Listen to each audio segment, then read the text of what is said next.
So I brought up Tengrism in another video, and in this video I thought I would say a little bit about Manichaeism, which was a major religion here in Central Asia. In fact, it was the state religion of the Uyghur Khanate.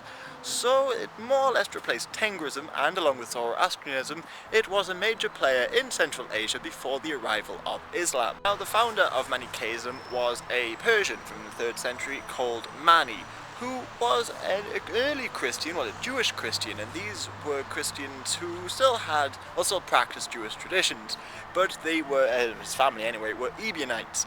And they rejected Christ's divinity and also rejected the teachings of Paul the Apostle.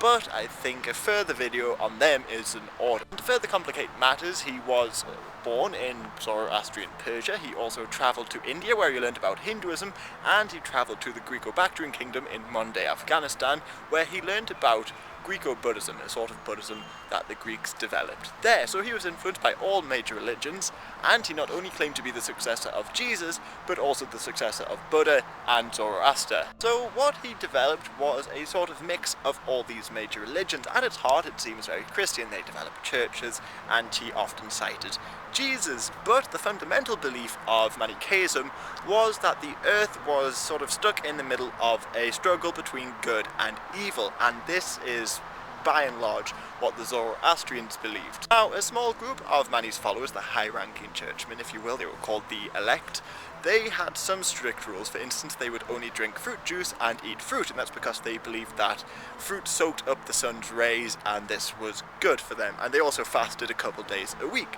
But by and large, most of Mani's followers could retain a lot of their old customs, and this made it very attractive to many converts. So as well as having many followers in Central Asia, he of course had many followers in Persia as well, and it's believed that Shapur I of Persia had converted to Manichaeism, and it also allegedly spread to central China, and it arrived in Egypt and Europe pretty early on, and it survived there for centuries. And for fans of alternative history, you might be interested in knowing that Manichaeism had a lot of missionaries working around the time that a lot of the pagan nations were choosing one of the major religions. So the Rus or the Vikings or the Magyars could well have converted to Manichaeism instead of Christianity. But eventually they were persecuted by pretty much everyone. They were driven out of Persia pretty early on, and of course they were persecuted by the Christians in Europe, and they were banned from China. And although they did have a stronghold here in Central Asia for a while, the Islamic invasions essentially brought Manichaeism to an end.